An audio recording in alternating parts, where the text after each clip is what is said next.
Shalom saudara, salam sejahtera buat kita semua. Secara khusus buat gereja Tuhan, gereja Bethlehem di Makassar. Senang sekali kita bisa berjumpa kembali dalam ibadah di hari Minggu Raya. Saya yakin dan percaya situasi dan keadaan tidak bisa mengganggu kita. Kita sebagai orang yang percaya, tetap yakin, tetap kuat, tetap berseru kepada Tuhan. Tetap berdoa kepada Tuhan sehingga kita dapat dipulihkan, kita senantiasa diberikan kekuatan, diberikan kesehatan oleh Tuhan, sehingga kita bisa berkumpul, bisa memuji dan memuliakan nama Tuhan. Baik, sebelum kita mendengarkan firman Tuhan, kita akan berdoa. Kita berdoa. Bapa di surga, Bapa yang kami sembah dalam nama Tuhan Yesus Kristus. Pagi hari ini Tuhan, kami datang lagi memuji dan memuliakan nama-Mu Tuhan.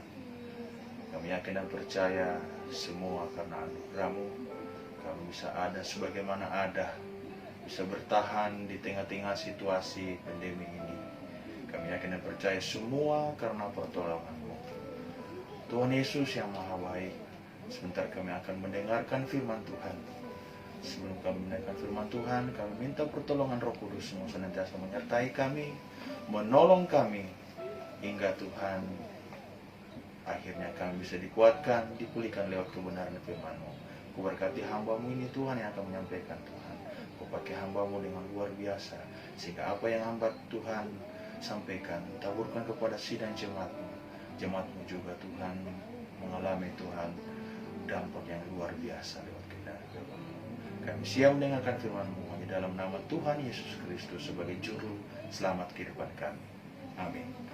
Bapak Ibu yang saya kasih dalam nama Tuhan Yesus Kristus, di dalam situasi keadaan yang sekarang kita alami memang membuat kita semakin bertanya-tanya dalam kehidupan ini. Kapankah akhir dari segala pencobaan yang sedang kita hadapi ini? Dalam tanda kutip, yaitu pandemi atau COVID-19. Tetapi saya yakin dan percaya sebagai anak-anak Tuhan yang senantiasa berharap kepada Tuhan, saya yakin dan percaya ada pertolongan Tuhan yang senantiasa nyata dalam kehidupan kita. Bukti pemeliharaan Tuhan dalam kehidupan kita, saya dan saudara Bapak Ibu sekalian bisa hadir di pagi hari ini beribadah, itu karena anugerah Tuhan. Sebab itu saya menyampaikan, kita tetap teguh, kita tetap berharap kepada Tuhan. Situasi boleh menekan dalam kehidupan kita, masalah tak boleh ada dalam kehidupan kita, tapi yakin dan percaya ada pembelaan Tuhan yang nyata dalam kehidupan kita. Baik Bapak Ibu Saudara yang sekasihi dalam Tuhan Yesus Kristus, mari kita membuka firman Tuhan yang terdapat di dalam Filipi 4 ayat yang keempat sampai yang ke-6. Sekali lagi kita buka dalam kitab Filipi pasal yang keempat ayat 4 sampai 6. Kita baca sama-sama Bapak Ibu. Firman Tuhan berkata, "Karena itu, saudara-saudara yang kukasihi dan yang kurindukan, sukacitaku dan mahkotaku, berdirilah teguh, berdirilah juga dengan teguh dalam Tuhan, hai saudara-saudaraku yang kekasih. Edia menasihati dan Sintike kunasihati, supaya sehati sepikir dalam Tuhan. Bahkan ku minta kepadamu juga, Sunsugos, temanku yang setia, tolonglah mereka karena mereka telah berjuang dan aku dalam pengabaran Injil. Bersama-sama dengan Clemens dan kawan-kawanku sekerja yang lain, yang namanya tercantum dalam kitab kehidupan." Ayat keempat, "Bersukacitalah senantiasa dalam Tuhan." Sekali lagi kukatakan, bersukacitalah. "Hendaklah kebaikan hatimu diketahui semua orang. Tuhan dekat. Janganlah hendaknya kamu khawatir tentang apa juga, tetapi nyatakanlah dalam segala hal keinginanmu kepada Allah dalam doa dan permohonan dengan ucapan syukur." Demikian firman Tuhan yang kita sudah baca Bapak Ibu. Izinkan saya mengambil judul khotbah di pagi hari ini, ialah kekhawatiran menjadi sukacita. Bapak Ibu, Rasul Paulus menulis surat ini. Bapak Ibu tahu bahwa Paulus menulis surat ini, ia berada di dalam penjara. Bapak Ibu yang saya kasih dalam Tuhan, mengapa Rasul Paulus berada dalam penjara? Bukan ia melakukan sesuatu yang wajar, Bapak Ibu. Bukan Rasul Paulus melakukan sesuatu yang melakukan suatu hal yang positif. Tetapi Rasul Paulus berada di dalam penjara karena ia memberitakan kebenaran firman Tuhan. Ia dipenjara di Kaisaran Roma pada waktu itu. Dan ia berada di dalam suatu tekanan yang luar biasa pada waktu itu, Bapak Ibu. Sekitar pada tahun 42 sebelum Masehi. Dan ini yang sangat merupakan suatu berita yang luar biasa. Mengapa saya angkat hal ini? Karena ini merujuk pada situasi yang dimana kita sedang berada dalam situasi pandemi COVID-19. Ceritanya sampai sekarang ini hampir mirip, Bapak Ibu. Ya. Di mana kita diajarkan untuk tetap sukacita meskipun kita berada dalam kekhawatiran hidup ini. Banyak saya melihat teman-teman saya, banyak saya melihat saudara-saudara saya seiman dalam pelayanan. Mereka semua dilanda dengan kekhawatiran. Ya, mungkin mereka melalui kekhawatiran secara batiniah, ya, maupun secara rohania. Karena kekhawatiran melanda kehidupannya. Dan pagi hari ini kita sama-sama belajar bagaimana kekhawatiran itu menjadi sukacita dalam kehidupan kita. Dan hal ini yang dirasakan Rasul Paulus, sehingga ia mengutarakan isi hatinya lewat pembacaan firman Tuhan yang akan saya bawakan. Bapak Ibu, kita lihat di ayat yang keempat, ada hal-hal yang mendasar yang saya ingin bagikan kepada Bapak Ibu. Ada 3 poin yang saya ingin bagikan kepada Bapak Ibu. Kita lihat di ayat yang keempat, di poin yang pertama, yaitu di ayat keempat, bersukacitalah senantiasa dalam Tuhan. Sekali lagi kukatakan, bersukacitalah. Jadi poin yang pertama, Bapak Ibu, yaitu bersukacitalah. Bapak Ibu, kalau kita lihat ayat ini, mengapa Rasul Paulus mengatakan bersukacitalah? Tetapi keadaan yang ada, yang ia rasakan berbeda dengan ia katakan bersukacitalah. Menurut psikologi, Greg Haney berkata begini, Bapak Ibu, penjara membuat seseorang tidak akan pernah sama lagi. Artinya pola pikir pada waktu ia belum masuk ke dalam penjara, dalam keadaan normal, tetapi pada waktu ia berada dalam penjara itu berubah total, Bapak Ibu. Artinya kekhawatiran melanda kehidupannya. Menurut bahasa Yunani, arti dari kata bersukacita adalah kairo, yang arti adalah meluapkan suatu kegembiraan yang luar biasa. Di dalam bahasa Indonesianya, terjemahan bahasa Indonesia adalah suatu keadaan batinnya yang refleks, yang keluar tanpa berpura-pura. Artinya Bapak Ibu, mendapatkan sesuatu yang luar biasa. Seperti contoh, kalau kita mendapatkan suatu hadiah atau suatu promosi jabatan yang kita diberikan oleh mungkin pemerintah atau mungkin hadiah yang diberikan kepada kita, tanpa kita sadari, tanpa kita alami, kita mendapatkan. Pasti refleksi kehidupan kita atau pancaran sinar kegembiraan kita itu meluap-meluap tanpa direkayasa. Nah, begini juga ini dirasakan oleh Rasul Paulus, Bapak Ibu. Rasul Paulus mengalami sukacita yang luar biasa. Dikatakan di ayat yang keempat, Bapak Ibu, mari kita lihat. Dikatakan bersukacitalah. Bapak Ibu boleh garis bawahi kata bersukacitalah. Nah, ini Bapak Ibu, bersukacitalah ini dalam keadaan yang betul-betul kurang mengalami hal yang kenyataannya seperti yang dikatakan Rasul Paulus.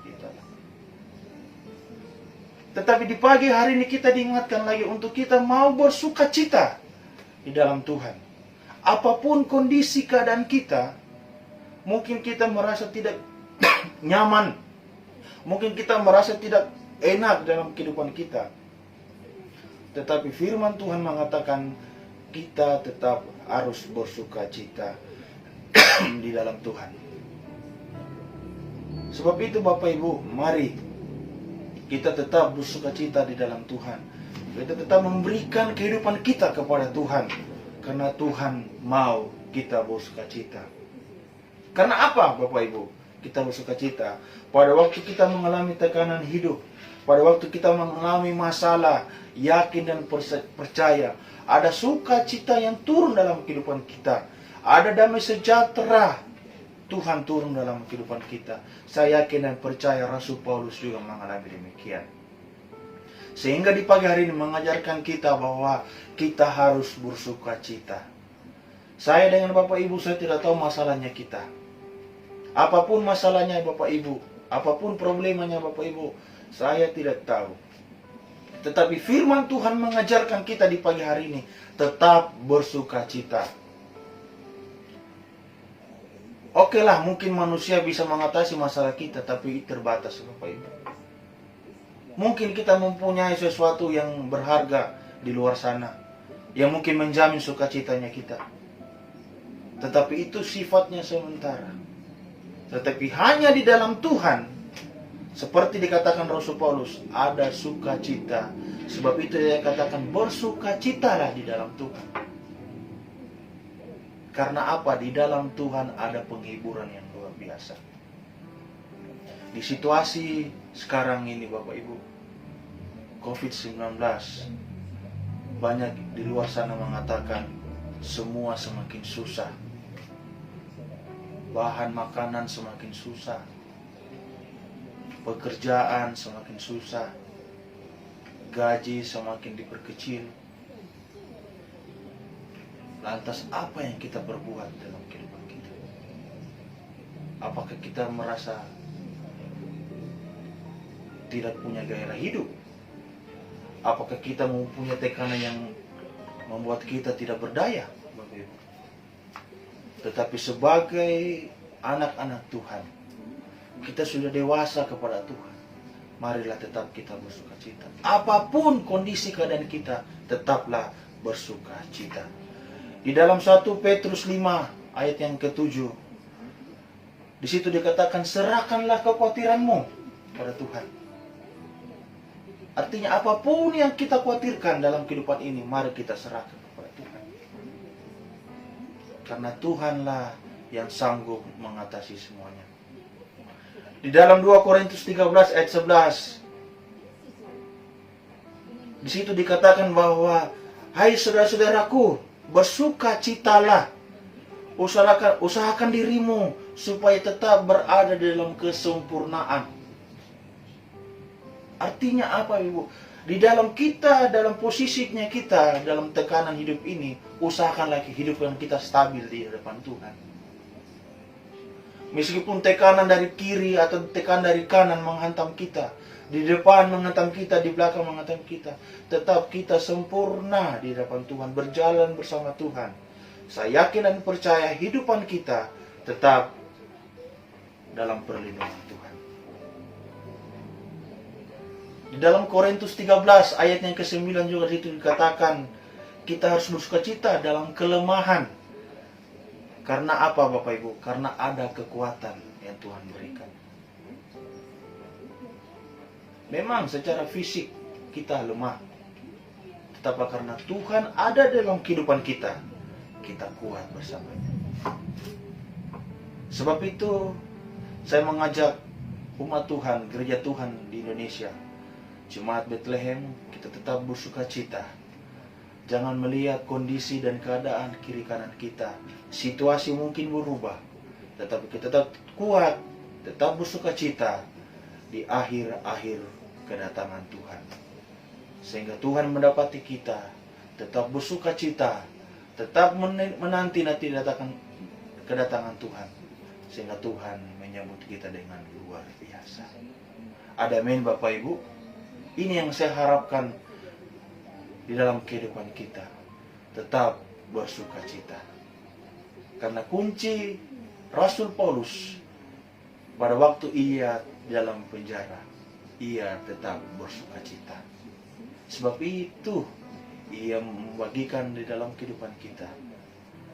Ia tetap menyurat kepada teman-teman sekerjanya seperti Edonia, Sintike, tetap bersuka cita dalam karena kondisi pada waktu saat itu, Bapak Ibu, mereka dalam menyebarkan Injil, mereka dikejar-kejar sama tentara Romawi. Ya, begitu mereka didapat, ada yang dipenggal. Ya, karena memang situasi itu memang sukar dan sulit di dalam penyebaran Injil. Tetapi ada kekuatan, ada kebahagiaan pada waktu kita bersama dengan Tuhan. Ini yang dialami Rasul Paulus, karena ia tetap bersuka cita kepada Tuhan. Poin yang kedua, Bapak Ibu, kekhawatiran menjadi sukacita. Kita lihat di ayat yang ke-5. Hendaklah kebaikan hatimu diketahui semua orang, Tuhan dekat. Poin yang kedua yaitu ketulusan hati kita kepada Tuhan. Bapak Ibu, ini yang sangat-sangat saya ingin katakan kepada Bapak Ibu, bahwa ketulusan hati kita harus benar-benar hanya kepada Tuhan. Artinya begini Bapak Ibu, pada waktu kita melakukan sesuatu, baik kepada manusia atau baik kepada sesama kita, itu kita lakukan hanya kepada Tuhan. Karena banyak saya temukan Bapak Ibu, dia melakukan sesuatu katanya untuk Tuhan, padahal hanya untuk semata-mata ingin melakukan untuk menyombongkan diri, untuk menyombongkan keegoisannya. Mungkin ia mempunyai sesuatu yang luar biasa, tetapi lupa bahwa itu semua hanya untuk Tuhan. Kita melakukan sesuatu baik untuk sesama dan untuk Tuhan, kita landasi dengan ketulusan hati kita kepada Tuhan. Ya, jangan kepura-puraan dalam hidup ini.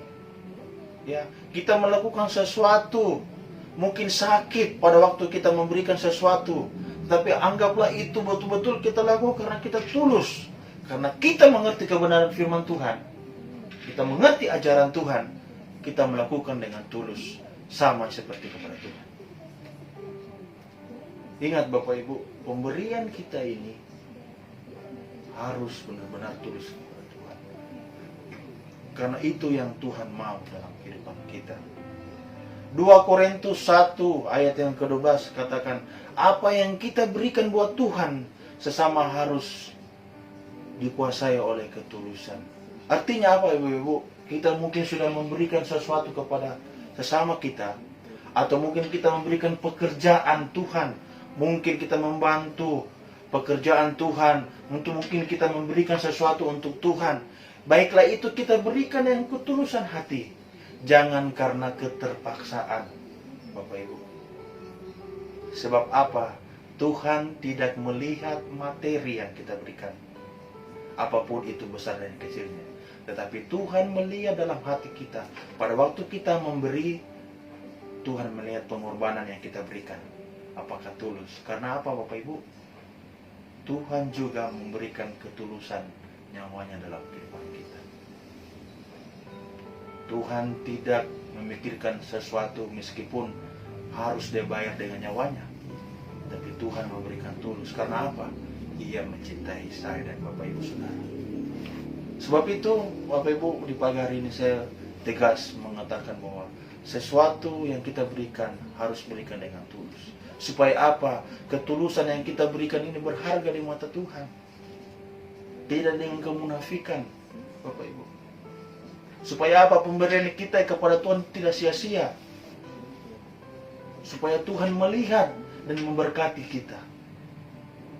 Di situasi COVID-19 juga ini Bapak Ibu, Jikalau engkau diberkati dengan luar biasa, memberkatilah orang-orang sesama kita yang yang belum mendapatkan sesuatu berkat yang belum ia nikmati.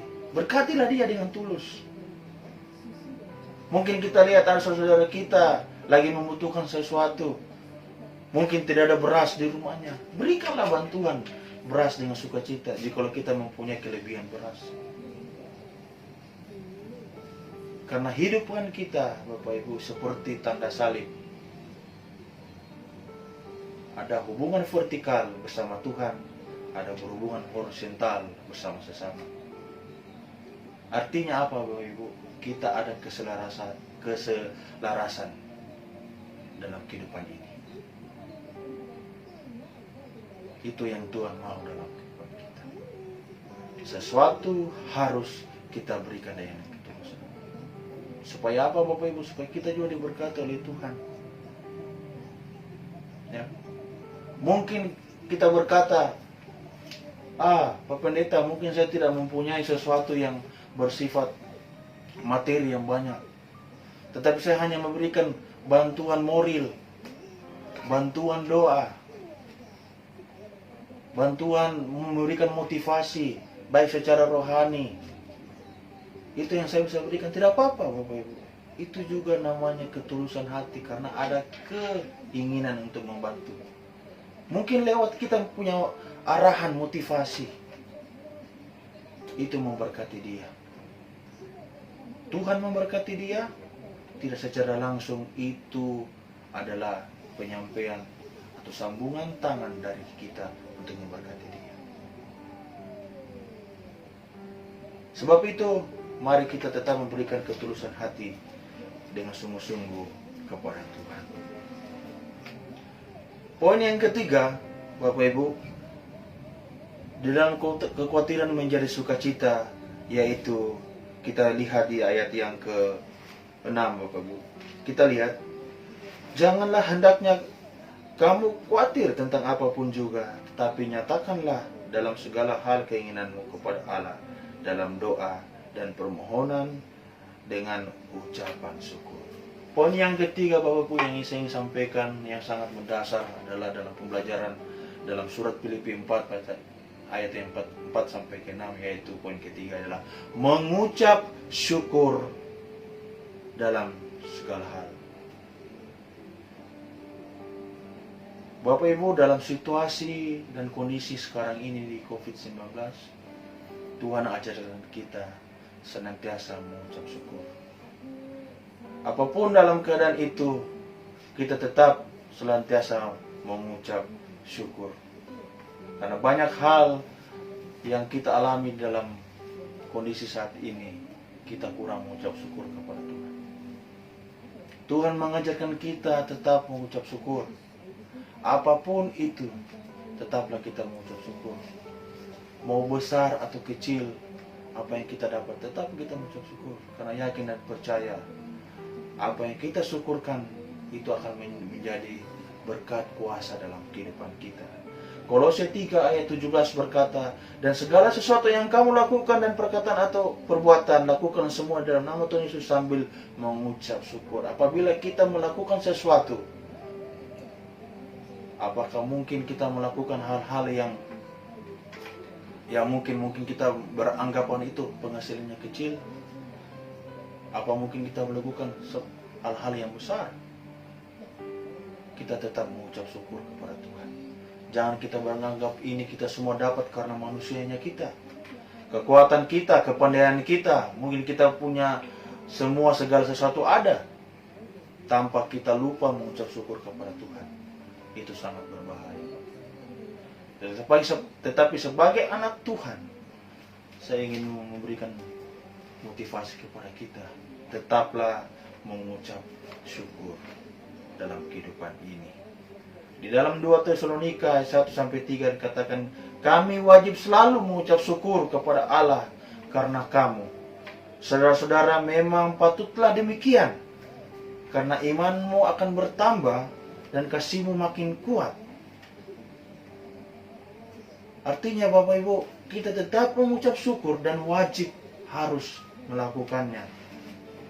Karena apa, Ibu? Karena supaya apa? Kasihnya kita juga terlatih untuk memberi. Supaya kasihnya kita juga senantiasa bertambah. Karena apa? Didasari dengan ucapan syukur. Sebab itu Bapak Ibu, mari kita tetap menyerahkan kehidupan kita kepada Tuhan. Dan Tuhan akan membela dalam kehidupan kita. Doa saya kepada jemaat GTD Bethlehem Makassar, yakin dan percaya di tengah-tengah situasi keadaan ini, mari kita tetap bersuka cita kepada Tuhan. Kita tidak bisa pungkiri dalam kehidupan ini, kekhawatiran tetap ada dalam kehidupan kita. Tetapi jangan kekhawatiran itu menguasai dalam kehidupan kita. Tetapi kekhawatiran itu kita kalahkan dengan sukacita, dengan memuji Tuhan.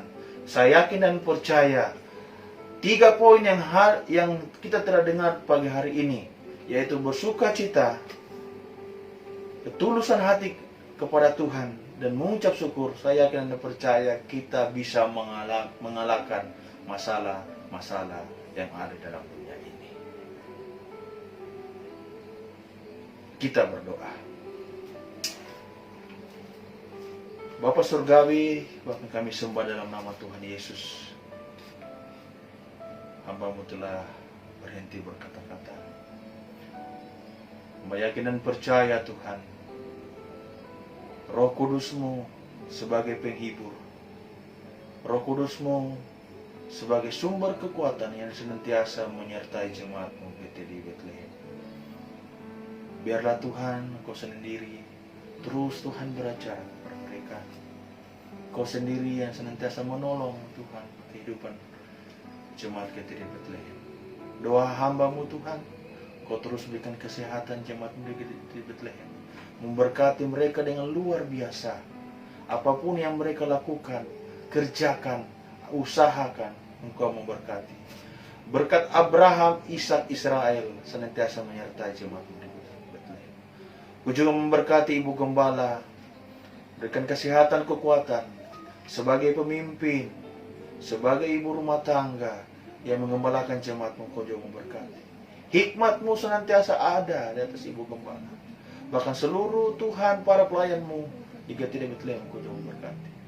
Berikan ketulusan hati senantiasa hanya kepada Engkau, sehingga pekerjaan pelayanan di GTD Bethlehem menjadi pekerjaan pelayanan yang luar biasa. Banyak jiwa-jiwa dimenangkan. Di tengah-tengah situasi COVID-19 ini ya Bapak, tidak mengurangi sukacita di dalam memuji dan memuliakan nama-Mu di dalam jemaat GTD Bethlehem. Tetapi Tuhan semakin hari semakin luar biasa bersama dengan Engkau. Mau yakin dan percaya Tuhan, Engkau memberkati jemaat GTD Bethlehem. Apapun yang menjadi pergumulan gereja GTD Bethlehem, Tuhan Engkau memberkati. Baik pembangunan gereja, baik sound system, apapun menjadi kerinduan dalam pergumulan dari gereja GTD Bethlehem, Engkau memberkati. Di dalam nama Tuhan Yesus, hamba-Mu telah berdoa. Amin. Shalom, selamat pagi.